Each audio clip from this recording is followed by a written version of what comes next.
Welcome back to the NLC. We have our third game of the day coming up. It is Godsent versus Dusty, and this is a chance for both of these teams to get on the board. They lost their first and opening games yesterday, and again, I think Godsent kind of caught off by surprise by the strength of Granite when they had that matchup, and then Dusty was actually in a pretty, as Gulborg said earlier, a fairly competitive matchup. I mean, it was I think it was the longest game we might have had so far in the NLC, the Dusty game previously. But regardless, two teams that I think will be very keen to get a win here, guys, coming into this match. And for me, I kind of want to do some hero building on Dusty because Chelm actually played extremely well on his Graves, which is one of his signature champions.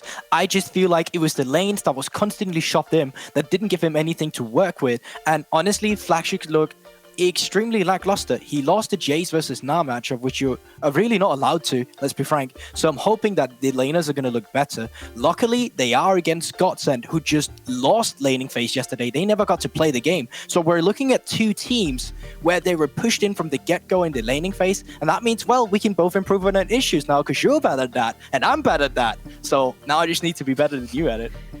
I hear what you say, but it's always jungle diff, so, you know. Chelm, you suck, mate. I mean, I did say Dusty as well. So.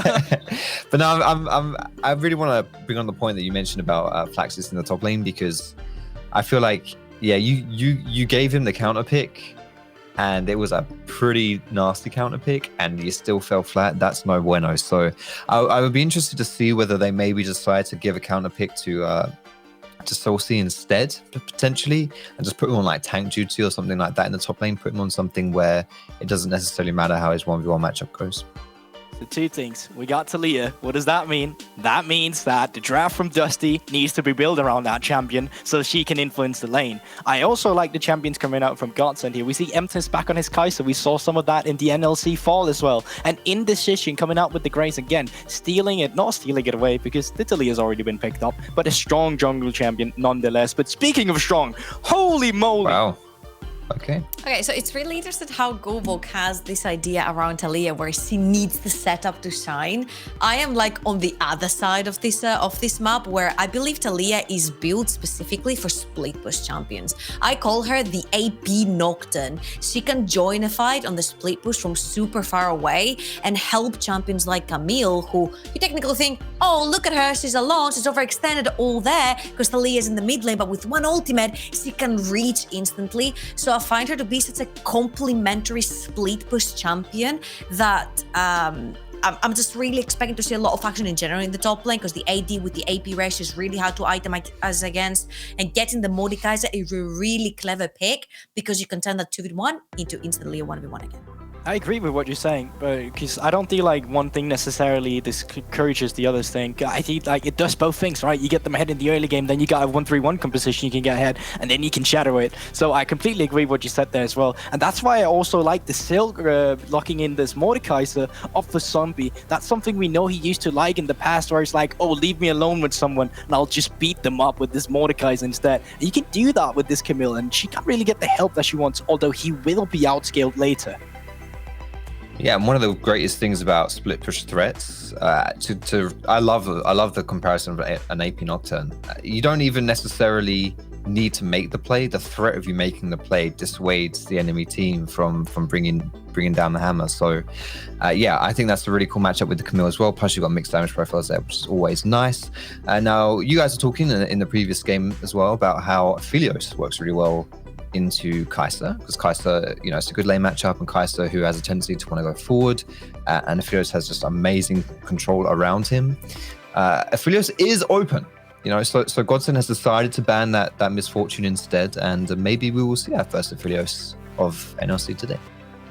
That's a flex. That can easily be going support, but that can also be going mid lane. The thing with Seraphine is that her W doesn't scale with AP, it's just a base scaling, so that's why you never put points into it. But when you finally get to that late game, the healing is absolutely absurd, no matter if you're a mid laner, no matter if you're support. And there is the Aphelios over here. We know Hoist, it is a champion that he has piloted before as well. Not his favorite, but something he did play in the NLC fall as well. And there we go. It's really not his favorite. He's going for that Jhin I was instead. about to say, and since it's not his favorite. I saw that coming a mile away. As soon as he hovered it, I was like, this is too good to be true. There it is, Jhin. There's no way they're going to let Guldborg get away with that too easily. They're not going to give that one to him. But there's a reason I'm not a coach anymore. Let's put it like that, right? Alistair coming through. I think Alistair's good lock in here. Gives them that extra engage if they need it. Plenty of a really good composition, actually, I think, coming from Dusty. Plenty of strong laners, great strong jungler. I can't see too many glaring weaknesses. But Godsent, they've got one last pick to lock in. Again, they said they have got that flexibility if they need it with the Seraphine here. And I guess they'll reveal as to where they want to go. I just really like the Alistar in general here. You will see that a lot of times when a team picks Kai'Sa really far up in the rotation, like on the first rotation, they will most likely ban the Alistar away. It is such a strong champion against Kai'Sa because she plays in the most closed quarters. She's very short range, and engage on her is so easy to make do with an Alistar, especially when you have the Taliyahs flying in, the Camille's flying in. It is extremely dangerous, and also it's an extra protective layer. The second that Kai'Sa jumps in a team fight, you've got the Alistar there to throw her back out, and then she has no other way back in. So I do like how they've rounded up the composition. I think I am favoring Dusty here. I just really like the creative control of being able to team fight and also split push. I like both comps. I think both comps are honestly playing to that they have clear strengths, and I think Dusty's a really nice, well-rounded comp. And just this last pick, Leona, for me is really scary for Dusty because you've got Syndra, Jhin, Taliyah, very squishy champions, great carries, no mobility. And Solar Flare is going to be a big deal for that. Something Dusty's going to want to be very scared of. Well, remember, both of these teams need to get a win on the board. They are both 0-1 in the group right now. So again, I think both keen to try and make their mark on the NLC. Going to hand it over to Hiprain and Orcs as they'll be taken away for our third game of the day. Thank you very much, Scoundrel. Getting ready to go into Dusty versus Godsent. I want to talk a little bit about this mid lane matchup. I was doing some games with Jamada in the lead up to the NLC. And we saw a Seraphine in the bot lane. We saw a Seraphine in the mid lane. He actually really liked it. I want to know what your thoughts are on this Seraphine mid.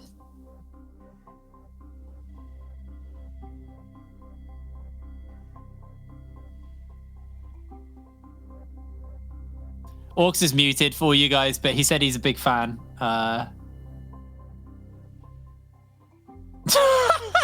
Apparently I am. Sorry about that. Anyway, big fan of Seraphine. You said you were speaking to Jamada, but I actually sent Jamada like 4 paragraphs about my thoughts on Seraphine at one point. I just think she's such a strong scaling champion. Her team fighting's insane. And into a matchup like Syndra, you can essentially just play the wave clear duty. And she doesn't actually have that much kill pressure on you because since the changes to Seraphine, they gave her extra base HP and increased the shield on herself, you can actually mitigate her full burst combo. And if she's not finding a full burst combo, it's quite hard for the Syndra to kill you. I mean, obviously with help, you will go down. But I really like the pick. And honestly, I feel like it's going to make team fighting tricky for Dusty in the later stages because you can't approach Godsent from one direction. Yeah. If you're finding a flank, great. If you're not, you're going to be hit by that ult. And the travel distance resets every champion it hits, ally or enemy. So like in any choke or if you're approaching from one side, everyone gets charmed. It's almost like an auto lose for the fight. So just you have to approach this one intelligently.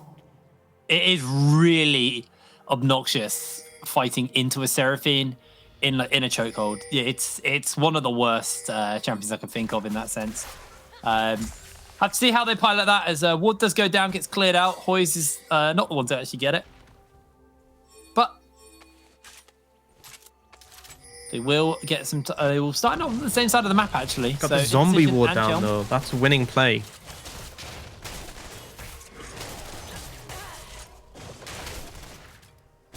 I think this top lane matchup can be a volatile one. Like if one of them gets a significant advantage, it can really swing heavily in their favor. As kind of both of them have ultimates that opt you into a duel. I will say that the Camille handles it a bit better, just because she has her dash, obviously, to avoid situations. It's not going to do much when you're in the Death Realm, but the Mordekaiser one behind really struggles. So Yeah. could see both junglers look to push it in the direction, hope that it starts to snowball. Well, for now, the race for level 2 in the bot lane is started. Both of the mid laners have hit their level 2s apiece, and We'll see who gets that level 2 bot side as Silk gets the slow off from the beat drop and just a nice little auto attack.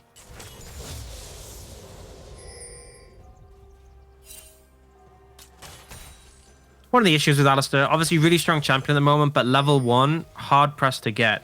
Also, I'm a big fan of the phase rush Alistar. I just think it makes it so much easier for you to get your E off. And also if you go in for a combo, like one of the big problems with Alistar is once you're in, you're in. But with phase rush, you can actually go for a combo and then can get out again. So you're not like kind of locked into basically just sort of hanging around with your ult up until you die.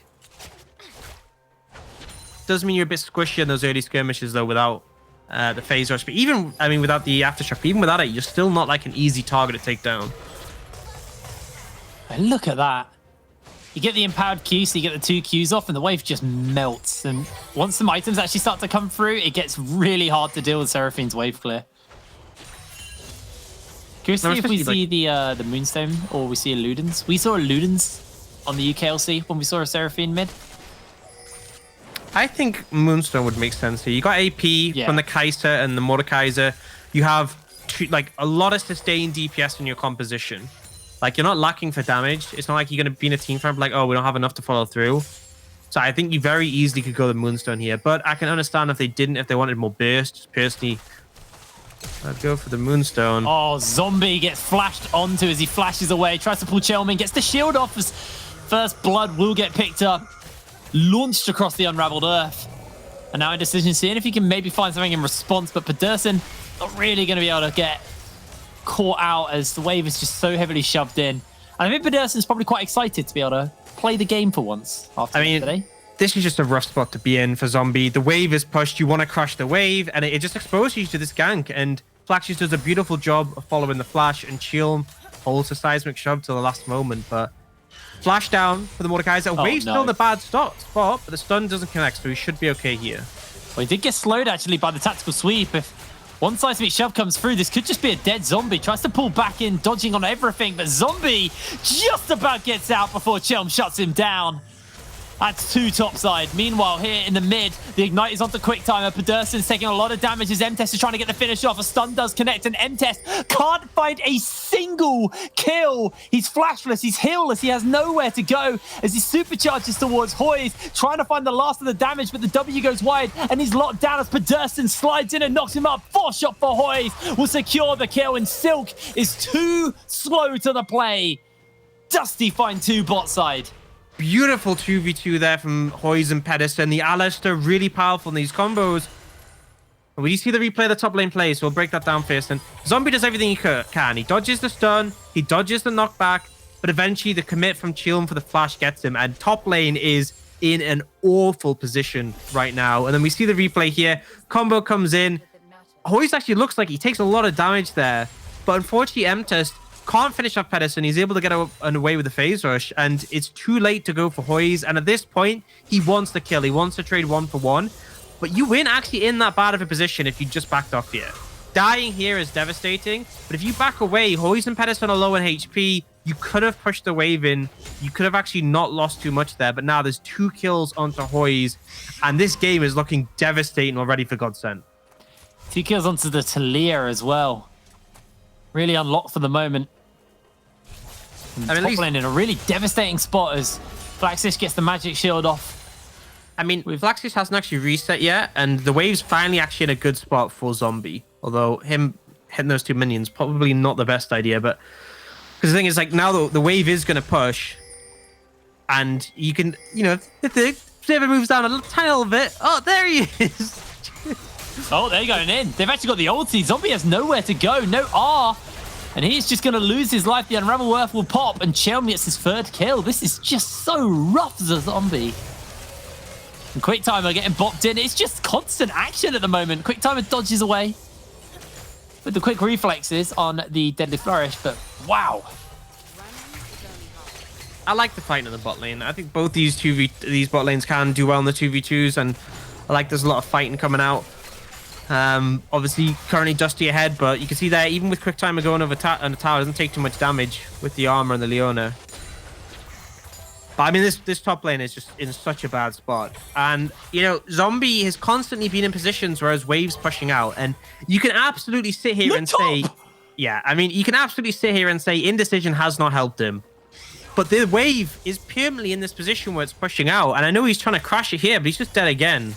Yeah, he has R actually, so maybe he can pull someone in, but I mean, it's a waste of time. He goes for Chelm actually, and I think it's the Chelm has right a fair call. amount of damage. He pulls in the most fed member. Flashless Zombie gets the shield off, gets the slam down. Chelm gets shut down as the unleashed power comes in from Saucy. So props to Zombie there to be able to turn that one around. Meanwhile, the play's going out in the mid lane. Stilkers has got the encore as he throws it out, catches the charm onto one. Now they're looking for Hoy's quick timer, trying to get closer. They do get the W from N-Test, but he doesn't have R. And Hoy's gets away with a sliver of health. Wave will be denied. And Godsent making a couple of good plays across the map there. Zombie finding a shutdown and getting a kill in the bot side. And I mean, they can be Flax is happy with that. TPing for nothing. Like, considering how bad things were, this went great. And Chelm comes in here, looks like it's a free one, but the critical thing is level 6 on Mordekaiser. What makes him good at playing the weak side is the fact that he turns his 3v1 into a 1v1 and just in time to dodge away from the stun from Snurmy. Chelm in this situation, he has a seismic shove, but still not enough. And I think right at the edge of the Death Realm, nowhere he can actually go. And the fact that he had a shutdown means that's a good trade for Godsent. And on the bot side, this play comes out, Silk, really nice with the ult to catch both members. And as soon as Flaxus jumps in, he instantly regrets it. They're fortunate in that Hoyes doesn't die here so close. But Flaxus TPs for nothing, which gives a lot of time for Zombie to get back into his lane. Yeah. Well, the response is, after everything, while we're in the replays, Chelm will pick up the first dragon for his team. Pedersen seeing if he can set up into the mid lane. Encore's not available for Stilk right yet, and Pedersen now will be spotted out. Beat drop will slow him. See, I'd actually like to have a look at the goal between top laners. Just Oh. Zombie's What actually the fuck? ahead. Wait, Zombie's ahead what? after that kill, yeah, because he got the shutdown. Because Flaxus only had assists and he got the kill, so True. I've seen a play here. Wow. I think Pedersen might be dead, unfortunately for him, as Indecision will pick that one up. Pre-6 Alistair, nice play to go for, and so much attention has been devoted to the top side by Dusty. And considering Flaxus is down in gold, I mean, I will say, obviously, they get a lot of gold and a shield, but this is not how you want your matchup to go when you invest so many resources. For Zombie to get a big shutdown and be even, well, actually ahead, and bot lanes kind of been hit hard, losing a lot of plates here. And considering how well Hoyes and Pedersen did in the 2v2, it's now a 20 CS lead and 3 plates down. Yeah, Godsent done a great job to turn what was a really dire start back in their favor. 500 gold up. Got the Swifties picked up on to Hoyes with that Noon Quiver and a Crit Cloak. Now, however, Chelm is using the lead he got early effectively, getting those kills topside and now turning these into objectives. Ocean Drake, sorry. A little early for the Soul. Ocean Drake and a Rift Herald. Now, see where he decides to throw that down. So Silk's going to teleport back to the mid lane to catch this wave, and quick timer and M-Test maybe looking to set a little something up here. But Pedersen is just going to get caught out. A lot of burst damage thrown into him, but Godsent, they're not going to overcommit onto the Alistair. Yeah, no reason to when he has the ultimate, but honestly, in this 2v2, Godsent are ahead right now. Jhin just doesn't really have the damage to do anything to the Leona. And if an opportunity arises where Hoyes gets CC'd, M-Test can just dive on him. It's really a precarious one, so they have to be careful. As much as they were doing well in the 2v2 before, I'm not super confident in their chances right now. And the big thing, honestly, the big thing for me in this game is Silk, highest CS in the game, 120 CS farming up a storm. Looks like is going for the AP heavy build, so wanting to do that damage. And yeah, when you're farming like that, it seems justified. Looking like a Leandry's build, actually, with that second amp tone in the inventory. Yeah, Leandry's actually a pretty common one for the Seraphine. Can proc it quite easily, and you can also build a Rylai's afterwards. Doesn't function quite the same as the old Rylandry's, but allows for a lot of control in the team fights and a lot of sustained damage. Oh, looks like a big rotation towards this bot side is coming down. They will get spotted out on this pink ward. 3 versus 4. Godsent do decide not to go for that fight. And M-Test actually doing a good job of holding his nerve. Considering how many people were down there, but now the repeat is coming out and looking to set up. Chelm wants to find M-Test. If M-Test steps a little bit further forward, he could be on the receiving end of the Alistair Flash combo, and there it is. They're looking to shove him back. He does try to jump back out with the ultimate. The Killer Instinct will buy some space. MTES flashes away. Solar Flare lands in as the W connects onto Chelm. Hoyes is low, and Quick Timer will slide in, and Indecision will get the shutdown. That's a double kill for him as Saucy's making his way forward. MTES trying to run away from Pedersen. Pedersen gets the knock-up, tries to get the follow-up damage as he jumps underneath the tower. The tower shots are big, and MTES lives. Godsend! That was beautiful! Huge win there for Godsent. They heavily come in on the Kai'Sa, but with the ult, with the flash, he's able to just make it out. And honestly, even if she didn't, I don't think it matters here. They commit so heavily in the situation, and it's very easy for Graves and Leona just to clean this one up. MTES doesn't need to be in this fight. Hoyes is chunked out instantly by that Graves damage, and this beautiful CC from Quick Timer. The carries are down instantly. Pedersen knows he's doomed, tries to go for the trade kill, but doesn't eat that. Massive win for Godsent there. And they managed to not only equalize in kills, but put a ton of gold onto this Graves.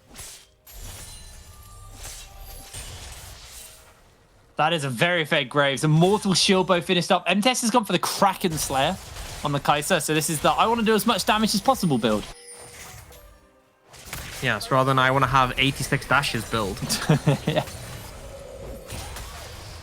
Dragon spawning up in 18 seconds. We'll see who's going to get their first foot forward on here. And it looks like Godsend are that team. Clearing out all of the vision where possible. Actually looking to maybe go for a dive onto the Syndra. Flash is available to Saucy. MTES doesn't have R, but Quick Timer just barreling in. Solar Flare's going to force the R away. And now you got a flashless Syndra. Yeah, I mean, you'll take that trade any day of the week. Was a heavy investment down to the bot side, though. You can see multiple members move down. But it does mean they'll be able to secure this dragon, but missing a wave in the mid lane. Question is, are Dusty going to contest this? This is only second dragon. They don't need to, but the TP's coming in. Yeah, teleport is there. They get the slow for the beat drop, and Dusty now the ones in position for this dragon. It doesn't look like Godsent are going to get close enough as the scatter of the week not going to hit its mark, and Zombie just way too slow on the teleport to join his team. Yeah, the dragon was already gone, and bit of a wasted teleport from the Mordekaiser. That was messy. I feel like in that situation, Godsent could have either TP'd earlier, or they could have just gone, okay, we don't get dragon, we'll try to steal. Zombie push top lane, get some damage in that tower. In the end, they lose out on both regards. They don't get the dragon, they don't get the tower. They will get this tower, but a bit indecisive is what I'll say. Which is kind of funny considering Godsent's jungler's name. Well, it looks like we should just see a trade of turrets now. First turret blood did go over to Godsent, but it looks like Dusty will be in position to pick up this tower topside, and lane swap's going to come through from Godsent. They may just try and commit for a turret topside in response and keep the turrets in their favor. However, Dusty waiting for as many minions to die to this tower as possible, deny as much gold from this Kai'Sa, who's already got a 20 CS lead over Hoyes. Yeah, comfortable with reset timings, so they'll be able to get that and get away. You could see Godsent with fanning out, but aren't able to really do much. And actually, it's the Ludens coming out for the Seraphine. Oh, okay. So opting for the more standard. I have seen Leandri's built on the Seraphine, but Ludens tends to be the more popular one as the AP item.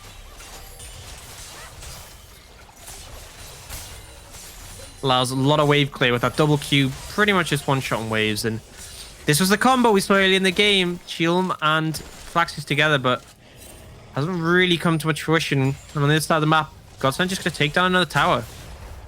Yeah, and the Riftmaker is now finished up onto Zombie, so he's got his Mythic. All that camping gave him a good start, got them the early Dragon, and they were able to pick up the second one and a Rift Herald, but ultimately, Godsent are the team who are pretty significantly ahead in farm right now, and looking to set up on the Rift Herald themselves. You can see everybody's kind of sniffing around the area. It fights for ward control is what is breaking out, as Silk will get mid lane, pushing in favor of his team.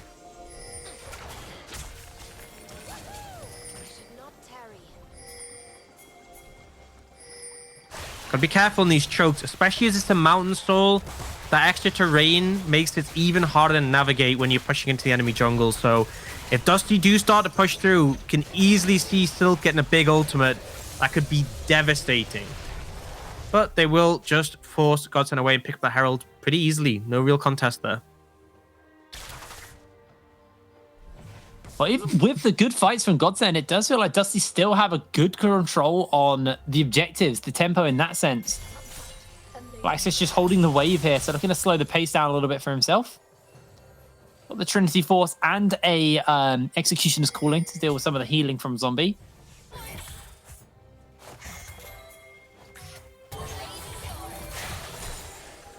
Honestly, I think Godsent are in a pretty good position. I can just see a team fight coming. I'm not sure at what point, but there will be a point, and there'll be a massive ultimate from the Seraphine, and it will have major consequences. It's a hard ultimate to play against just because the length extends so much. You feel like you're out of range, you feel like you're safe, but it just continues. We'll have to see. Ultimately, Dusty down in gold by a decent margin, but still very much in this game. They are fishing for Silk in the mid lane, but he'll just clear the wave and back away. He's so safe on the Seraphine, just able to get a decent amount of movement speed from that surround sound. But now the pace has settled a bit. Teams are chilling, looking to try and hit their next few items. M-Test has got a Curtsy Shard in the inventory. It's a bit of an interesting one. We've seen a lot of collectors recently as the I know there's second item. There's like a build you go on Tristana, which is like Kraken Slayer into Stormrazor, so it could be something like that. True. But Flaxish might be in for a bit of hurt here. Does just hook shot away to safety. I mean, that's just Camille. Like, it's so hard to do anything and apply pressure there, but they're kind of trapped in the jungle, but you can see Dusty are unwilling to really close that trap. Godsent will just force them away. Yeah, M-Test positioning very aggressively for someone without. Ooh, Curtain Call's going to come down onto Godsent. They are just going to try and run towards safety as the Rift Herald's used in the mid. Dragon spawning up, and Godsent did not want to give this one up. Saucy, take that shot to the face as Indecision's going on to Chelm here. Gets knocked back, has to flash away as the seismic shot comes down. That's the encore you were talking about. Two members caught out. Chelm is going low. The solar flare will slow everybody else down. Silk still firing away, but Godsent are still trying to keep this fight going. Big ultimate by Flaxish, but everybody slides in. Zombie comes forward, and Saucy is in the death realm. He will lose his life to this Mordekaiser with one last slam of the hammer. Godsent come out on top. It's just so hard to team fight against Seraphine. The ult catches you, and it's just like a death sentence. It lasts 0.25 seconds longer than Rakan Charm at every level, and that's more than enough time for Godsent to capitalize. Looked a bit messy at first from Indecision, but he decided on his course of action, and they win the fight, and they deny that third dragon. So you can see in this situation, Indecision, a little bit over-aggressive here, gets caught out by the seismic shove, but it's the other way, but this ult just clears across. Cheelm's just down from this, and it's just a really rough spot, especially as Flaxis isn't even there at the start of the fight, so I'm not sure why they're committing so heavily for this play. Very greedy. He joins late, he gets blown up, and it's just clean up from there, but you have to respect the Seraphine ultimate. It's so easy to catch people out with it. And the big thing as well is the turret survived. They used the Rift Herald for that play, and they lost Dragon, lost the team fight, and the mid lane tier 1 survived. Now, a stiff breeze will knock that over. It's pretty low. But Godsent still have it standing. They still have it to hide behind. Yeah, I mean, it's low, but it's not like a couple of autos. No, it's a bit more than that. You need a wave. So yeah, if Godsent sleep on a wave, there is potential for it to go down. Definitely not a worth trade, especially since the Herald could have done that by itself. I mean, it's one of these situations where people see a Herald and they're like, we need to do something. We saw it last game on the defensive side. We saw it this game on the offensive side. The Herald's going to hit the tower. Very hard to stop it unless you've massively misplayed the placement. So let it hit the tower, let it have the impact, and go somewhere else to apply pressure, like the Dragon area. Oh, Silk actually caught out by the knockup. Flashes away to safety. Here's the curtain call, and the teleports are coming in. Everybody gets hit by that collateral damage. Godsent, they're okay with that. They burn a little bit, but they're able to move away safely. I thought I saw a moment. Silk. I thought I saw a moment where the solar flare. Oh, there it is. There it is. There's the big pulverize though from Pedersen. This fight is a little bit scrappy either side. It's a 1-for-1 so far. Godsent just going to take this tower and back away. Big ulti by Silk though. I saw a moment though in the last team fight where the solar flare slowed a bunch of people, and I thought he could have extended through Leona and got a triple ult there, but obviously didn't feel like they had the follow-up or would go for it. Did catch out Flaxius there, but it ends up being a 1-for-1 thanks to tower. Now, still, no flash, you're in trouble. Yeah, still gets the movement speed from the crab, gets the slow from the beat drop, dodging away on the seismic shove, and the scatter of the week. Movement. Surround sound should be coming up in about 7 seconds time, and Silk's able to get away. Silky smooth movement coming out there, able to dodge away from everything they needed to. Look at this fight again, though. Look at the ulti by Silk. Yeah, I mean, it's a pretty solid one here. It catches out 2 members there. Chilm does just dodge away, but the combo comes in, and with just too much damage for Leona means it's only a 1-for-1. Still fine, they get the tower as a result, but I think it's just showing at this point the impact this Seraphine can have. You connect an ult onto a squishy target, so easy to follow up the kill. You have so many tools, you have the Leona, you have the Kais, you have the Graves, and those 3 are starting a Baron. This Baron goes so quick. Kraken Slayer, Kai'Sa with a Graves. They will actually melt it right now, and Chelm is just not in position. This is the end of the Baron. Godsent get it, and they jump onto Quick Timer. Chelm's been pulled into the death round by Zombie, and MTest is able to find himself an easy kill like that. The cow will get swashed as well. Beef burgers on the menu for him. It's a 2-for-1 trade so far. Chelm chunks out heavily, and looks like Godsent are just continuing the chase here. One good W by MTest might actually do enough damage to Chelm to take him out, but he is able to dodge away from it. They get out, but they are routed, so this should just be another tower for Godsent here if they want it. Baron secured, only lose 1 member, and they get 2 in return, and this tower. Godsent going huge in this one. Really big stuff there. Tower will fall down. See what Godsent can do with the rest of the Baron. It looks like they're just going to reset, cash in that gold collector on Indecision. MTest just denying a few waves here and there. Flaxius maybe looking for Quick Timer. Doesn't actually realize the Kai'Sa is still about. They're going to commit a teleport for this as well. And Quick Timer just going to sacrifice his life as MTest will be spotted out on the ward. And Flaxius is continuing the chase, but no Hextech Ultimatum, so not really going to be able to catch him out. This might be that opportunity to take down this turret, although Silk has made his way out of a Baroned up wave.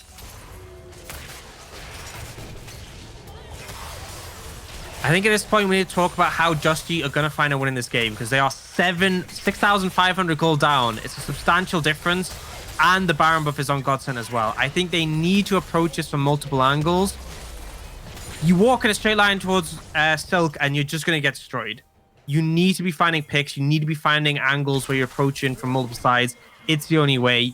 They're going to move over this dragon and try and get control, but I feel like Godsent can just move in and contest this one. Another thing to talk about is actually the geography of the map right now. We're on a mountain soul, which means you do get forced into tighter chokeholds, which means Silk gets more value from his ultimate, hitting more people, charming more people.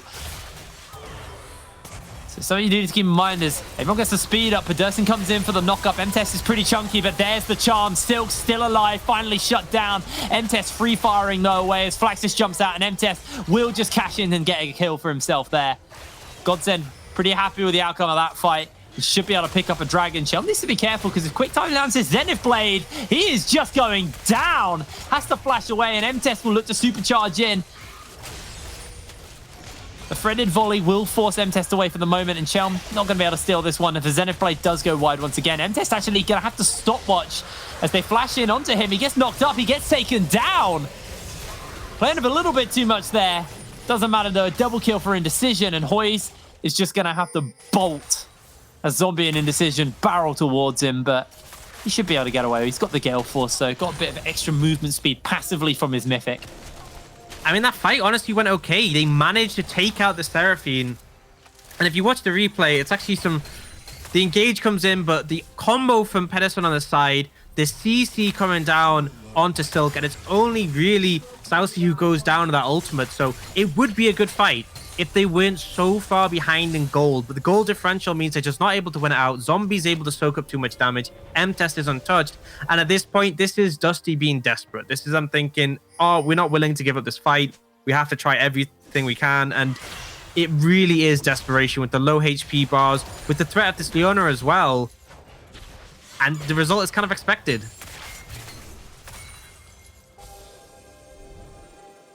Two dragons over to Godsent. Does mean that if they do get a soul, it'll be a 4 Mountain Drake soul as well, which is a lot of a bonus resistances. Like I said, it is the Storm Razor build onto MTest. Do you see the gold overtime right now on your screen? starting to plateau a little bit. There's been little bursts of gold injection into Godsent, but for the most part, they've been chill. As Untest actually just jumped onto Hoy's. Beat drop into double man charm. Only going to get one as Chum goes golden flash. Just comes over the wall though. And M-Test is going to get caught out inside that Hextech ultimatum. They do take him out though. Indecision cashes in on a double kill. It is a 2-for-1. 3-for-1. 3-for-1, sorry.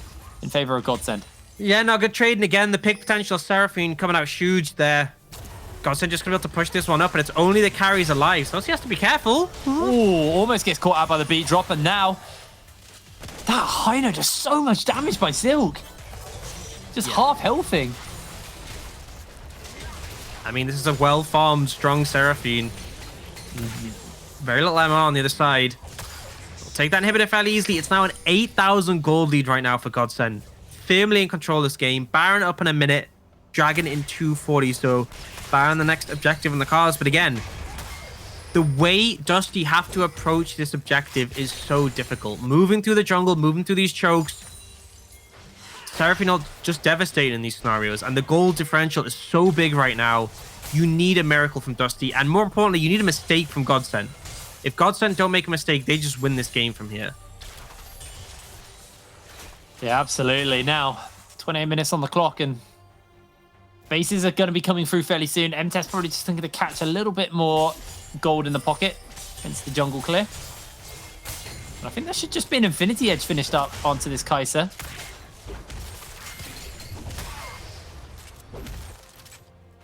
We talked about how quick that Baron was earlier. Now for 705 Graves, Bloodthirster, Shield Bow, and Collector with an additional crit cloak, so rocking that 80% crit right now is just going to melt through the Baron. Is a turret trade, at least. Flaxus is able to get a turret in the bot side, as might just lose his team here. Pedersen maybe getting caught out. M-Test avoiding the CC for the moment. They haven't got the Seraphine for the charm yet, but the flash is used way too late, and Pedersen will lose his life. Zombie can eat a couple of these curtain calls as Indecision. Going to tank the last one. 0-for-1 though for Dusty. Member down, and Baron's going to be started up. Oh, there's the charm. Oh, no. Saucy loses his life, and M-Test on the wrong side of the wall, looking to chase Chelm down. Threaded Volley is going to root up for the moment, but now Chelm just melted as Zombie secures that kill. Just go straight back to the Baron. I mean, that's the thing, is like, you don't even need the big ultimates from Silk. You don't need multiple members. You catch one, they die. You're so far ahead in gold that losing one member is devastating. They lost 3 there. Easy as you do, Godsent going to take this Baron, and then they'll be able to reset and head straight to their 3rd dragon if they want. Going to cash in on that gold. Saying there's an Infinity Edge on the way. M-Test should have it now. He does, as we have a little look at that fight once again. Yeah, I mean, Pedersen's just caught out. He wants to try and turn it into an engage, but like, look at the Leona's health bar. Barely really goes down at all, despite all the damage coming in. Soaks so much, and then Jin'el holds them off for a little bit of time.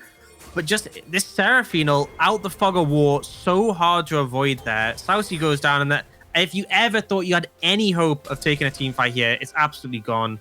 And it just gets even worse at this point. Godsent are just easily able to find these picks, take out member by member of Dusty, and right now, chances for Dusty of winning this game are looking incredibly bad. Flanked by Dusty, but they're not even going to contest. They're not in position to go for it. I thought maybe we see a little something. I said flanks were good, but this was good like 5,000 gold ago. M-Test. M-Test.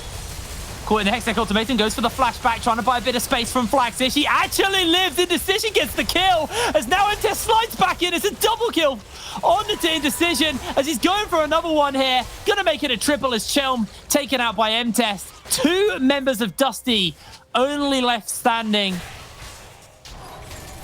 with a broken inhibitor. Baroned up super minions in the mid wave, and death timers over 30 seconds on Chelm. This could just be the close for Godsent. They only have a couple of casters at the moment, but double AD carriers, they are going to do some serious damage here. These turrets are melting, especially with Zombie tanking to make sure nobody gets caught out. Pedersen, you have nowhere to go, buddy. You will be taken out. 31 minutes on the clock, and this is looking like Godsent are going to take this win over Dusty. Bonus kill on the way out. Why not? Dominating performance from Godsent. Dusty had a good start at the top side of the map, but it wasn't able to translate we look at the top lane and jungle of Dusty and that lead they start off with just wasn't able to mount anything. The fact that Zombie was even in gold after that trade kill. And the thing is, with how powerful bot lane is in the current meta, how powerful AD carries are, Godsent have the better plan to play around that, and it succeeded. You saw how strong they were. I think ultimately it was really good play from Godsent, but there was multiple mistakes coming out from Dusty, and it ended up costing them. And you saw at the end, they finally went for the flank, but as I said, 5,000 gold too late. If the gold lead hadn't been as big, Kai'Sa would have died. They would have potentially be able to make something from it. But the fact that Flaxdish is on top of Kai'Sa with assistance from his team and can't even kill her just shows how far behind they were. Yeah, honestly, a spectacular game from Godsent. M-Test, just some of the survival games he played off there was crazy. And big ultimates from the Seraphine. This is the power. We've been talking about it. We finally get to see it come out in the mid lane. Super impactful. But with that, Godsent do get themselves the win over Dusty. And we're going to let our analysts break that down a little bit more after this break. So we will see you in a second.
Well, we had a bit of a scrappy game there, but it is a Godsent that get their first win on the board. Dusty definitely felt like they were in control for the first, 10, 15 minutes, but after that, shutdowns went over, and it was Godsent who managed to take the game in their hands. Now, before we actually start to break that down, I do have the head coach, John, from the Godsent here to chat to me, so I'm going to bring John in first of all.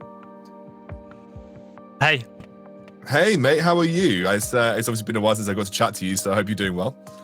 Yeah, I've been doing good. Much better now than a few hours ago. Yeah, man. You got a win on the board, which is what counts. So you're off to the start that you potentially wanted from yesterday. First of all, I guess we could talk about that game yesterday. How was that a surprise for you? Were you expecting that level of competition in the game that you went into yesterday? Yeah, I mean, we're expecting a good level of competition from them. We've got quite a young roster ourselves as well. And I think just nerves played like a big impact. You're still sitting in your bedrooms, but it makes such a big difference playing on stage, playing on stream, I should say. So yeah, we just weren't able to play our game, which I think was the big problem. We knew there were going to be tough competition coming in, so not really a shock in that sense. Yeah, absolutely. And I think they've definitely showed up as a rookie team as well. So, props to them. We'll get to see them play versus XL next, which was obviously the team that you used to be part of. You were part of XL before moving over to Godsent here. How has it been moving into the role that you're in now? Because I know you've done I don't know your full history. I don't have your CV handy, John, but I know you've done a lot of assistant coach roles. I know you worked a lot with Third in the past as kind of an assistant coach. But to me, this feels like your biggest head coach role you've had for a team, especially of a European regional league level. So you can correct me if I'm wrong, by the way. But how has it been coming into this head coach role for you? Yeah, it's been good. I mean, I have done a lot of head coach roles in the past, but it was so long ago. Well, I mean, it's understandable because it was so long ago that there wasn't really Leaguepedia and stuff like that. So, I mean, I was working with like Choke when they won 4 Nations and that kind of thing. Oh, yeah. So way back in the really back. Yeah, I'm quite old apparently. That's not mine, because I was casting that tournament. Yeah, I remember that. Bloody long time ago.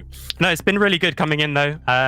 There's been a lot of freedom to do things my way and start to play the game the way I want to play, which is always the best thing as a coach. The freedom and the trust from the organization, management, and stuff like that. So that's been really good. Yeah, and this game in particular, it definitely felt like there was a turning point in the game. The early game was definitely slipping out of your control. I mean, Dusty got off to a very, very good start. How did the lads keep their mentality together and find that bounce back? I think, it just comes from a trust between the teammates, which is just gradually building up. So, we know, there is big plays, obviously, like Zombie getting the kill in the 1v3, that kind of thing, and just starts to turn the momentum round. But I don't think that at any point we're particularly worried, even though there was some misplays, a little bit of tense moments, but we knew still if we were going to group up and play our game, use the comp we have, which is something that we're, very familiar with. And we still knew, however the early game went, that we had the potential to do that. Yeah, no, absolutely, of course. And I think it was good for you guys to, sort of turn things on and get that win. What are the main things that you're going to be working on going into your next games, the NLC? Are there any big learning points that you think you've taken from these 2 games? Yeah, I mean, that I don't know how specific to get. There are some. You don't need to go like super specific, but general if you like. No, I mean as I say, the games on stream are so different, and so as we've not got a huge amount of them over the split, it's going to be very useful for us to take learnings from every single game that we play. I think as I say, just going forward, I want us to be more playing our style, which is more like this kind of game, and having the confidence to do that will be the big thing to work on going forward. So we hopefully don't have more games where we're a little bit slower on the mark, which we were yesterday. So just more positives again coming out of this game than the negatives on the week. So that's really good from my point of view. Absolutely, and I think you guys definitely have that real potential to bounce back and then do some good work as NLC. John, pleasure to talk to you, mate, and hopefully get to do so soon. And we'll see you soon. Yeah, thanks for having me. Man, I actually was asking Orcs. I was like, I think John has probably done head coach roles, but I'm not entirely sure. And Orcs was like, yeah, maybe. And I was like, and then he talked to us about Choke, and I was like, wow, that took me back. Like, Choke is when I started my casting career, and like, just to put it in perspective, I think that's literally 6 or 7 years ago now. So that's a significant amount of time that I've been casting League of Legends, and so John's been about the same time period. But hey, look, I've got a game to break down, so I guess we'll start off with that play of the game that we want to have a look at, and then we can talk more holistically about that game. Let's start off with this play of the game. And I actually don't know who's doing this, so surprise me. What up? It's me. We're doing it. Just gotta get that pause in there. So it's actually the last fight before this game ends, and I just wanted to kind of give a contrast between how well the game went from Dusty in the beginning, and then just how hard of a time they actually had cutting through the members of Godsent. So going into this, they have the Baron buff, just picked up the Dragon as well, and they're trying to go for a cheeky flank here where they actually think they can get the pick onto M-Test. And going into this is a good catch. This is a really good catch. The members on the minimap, as you can see right now, let's just get a circle in here as well, just because production loves that.